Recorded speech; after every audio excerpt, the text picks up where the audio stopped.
If you just ran a marathon, the worst thing that you can do is get your teeth straight stuck into the next training block. Because often it won't be the marathon itself that breaks you, it's returning to training way too early, getting injured, and then having to take more time out afterwards than you'd like. We can feel guilty for not running and convince ourselves that we're fully recovered, but here's what you should actually do post-marathon. Before we get into it, it is also normal to feel that sudden emptiness, and because you've lost all your structure, you feel a little lost and you're wondering what the next goal is. But honestly, straight after, you want to be patient, make sure that you are fully recovered before you work towards the next goal. Because after the marathon, you're at the stage where emotionally you're drained, you're either mildly traumatized from the whole event, or you cannot wait to do another one. So let's get into it. For me personally, my Strava graph looks like this. My mileage has taken a massive dip. I've been back in the gym, getting strong again, and I'm feeling really good about it. A good goal post-marathon is to shift your focus, analyze that previous training block, analyze the marathon, see where you could improve, and then use this time wisely. For the first few weeks, you do want to make sure that you get back in the gym, get strong, because typically towards the end of the marathon block, it obviously gets deprioritized. You want to make sure those final weeks of preparation is really just focused in on dialing in your running. But what you have to remember about the marathon is that it's not just about the aerobic impact and your cardiovascular system, your HRV tank,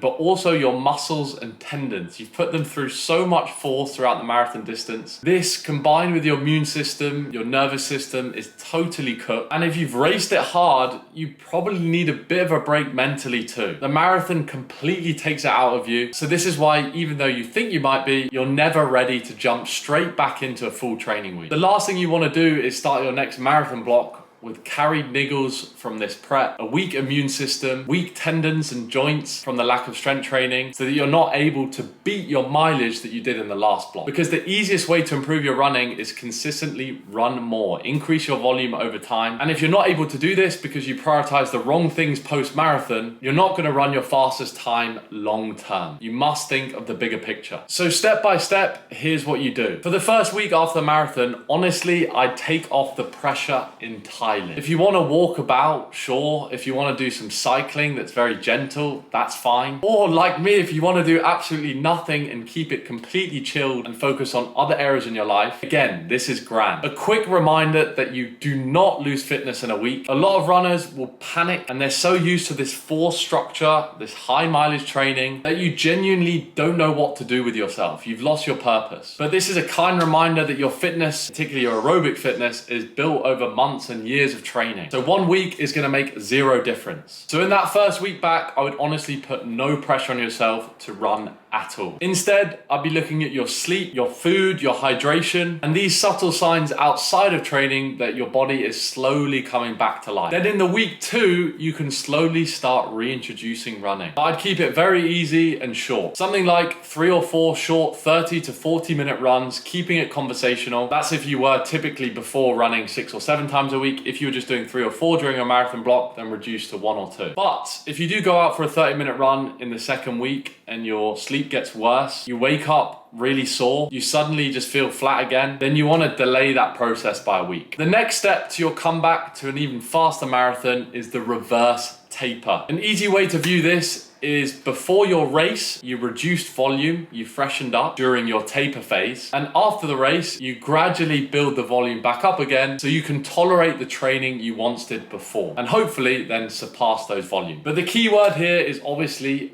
gradually do this. You don't want to jump back into peak mileage weeks straight after the marathon. You want to take your time. So week 1 post-marathon, basically no running, some easy short bike rides, any form of cross training. And if you are going to run, keep it super short. Week 2, you can reduce your typical run frequency by 50%, but only replacing these runs with short 30 to 40 minute zone 2 easy run. Week 3, you want to look at 40 to 60% of your peak mileage during your marathon training block. Week 4, 60 to 70%, and then week 5 up to 85%. This would complete your reverse taper. This is of course not a strict rule, but a rough framework. I know what it's like mentally when you just finish the marathon. You convince yourself you're fine, you just want to get back out there. You don't want to lose fitness, you panic and you rush back, but this is not going to help you get faster over the long run. But what should you focus on first? So of course you want to bring up volumes back to 85% over a 5-week period, but when should you introduce intensity? What you want to do is keep the first few weeks really boring.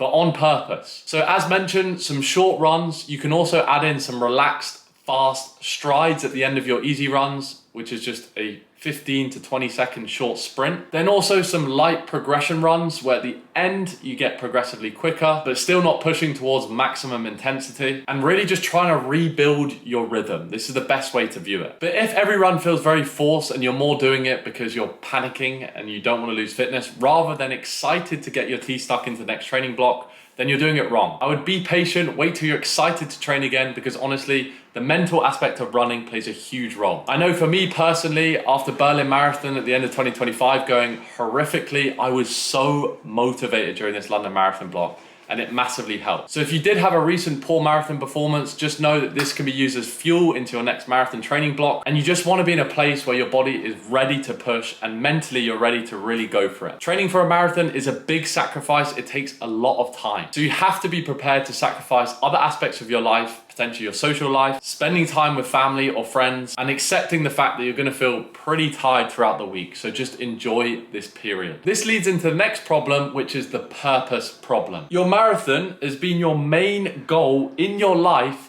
for months. You are obviously going to feel a little bit lost, because for 12, 16, or maybe even for some of you 20 weeks, your training had a very clear reason. And afterwards, you now will be naturally thinking, what is next? So this next part is really important, and this is how you figure out what to focus on, how to bring up your weak areas, what you really need to improve during a potential off season where you don't have that strict marathon focus. Really try and think back and analyze your race and what potentially could have gone better. Was it your endurance? Was it your speed? Was it your strength late on in the race? Does fueling need to be improved? Could your pacing be better? Is it just a mental problem where you just need to be more confident going into the race? Or looking back at the training block, is it lack of consistency? Could that be improved going into the next one? But the most important question to ask yourself is, did you enjoy your training? Because you're not going to stick to a training program long term if you dread every session. For me personally, I'm really excited to enter into a bit of a strength block, get back in the gym, put on a bit of muscle mass again, and honestly not stress myself out over running certain distances every single week. Whatever you prioritize should be your first session in the day. So for me this morning, I completed a full body strength routine,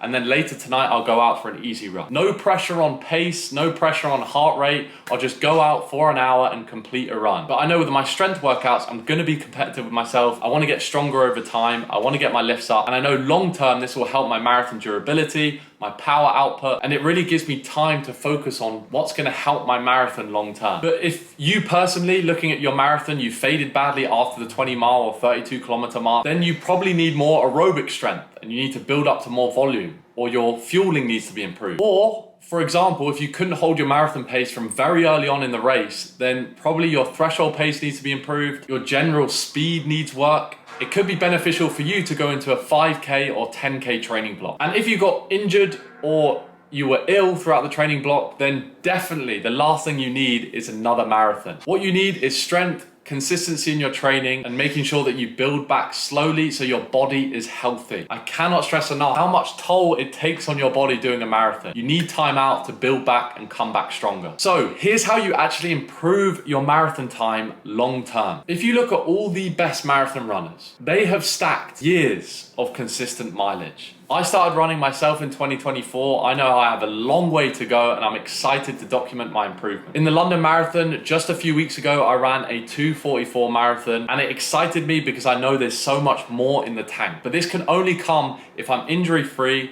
I'm strong, I'm healthy, I'm mentally in the game, and I'm ready to push to higher volumes than I have done before. But all the previous work still counts, and it's an important reminder. So if I was planning your next 8 to 12 weeks post-marathon, here's the best way to think of it. The first 2 weeks are recovery. So there's no pressure on your training, you just do what feels right. Look out for the warning signs for elevated resting heart rates, poor sleep, poor nutrition, but just try fully recover. It is so important. Weeks 3 to 6 is your rebuilding phase. This is when you start to increase your mileage again. You do relaxed runs, easy runs with strides at the end, progression runs, maybe the odd threshold workout, but keep the pace controlled, and just slowly get back into that routine. And then week 6 to 12 is then when you choose your next focus. As mentioned before, really try and analyze what you could improve on, where your weak areas are, because you can't improve at everything all at once. It's much better to have specificity in your training, focus on one area that's going to help you the most by the time your next marathon comes around. And this is where you have options. You could enter a 5K or 10K speed block. This is where you reduce the total mileage. You still keep to a similar structure, but maybe one of the workouts a week are a lot faster than you're used to off longer rest periods. Option 2 is more speed endurance focus, so like half marathon focus, which obviously will still build your endurance, but just gives you something else to focus on. And then option 3 is the base building and strength block. You really prioritize your strength training, get strong again, which is going to help you the most for injury prevention when your next marathon block comes around. A lot of influencers online will promote racing all the time, back-to-back marathon blocks, even week-to-week marathons that are just not a good idea at all. You have to remember that marathons are brutal on your central nervous system, and we want to be running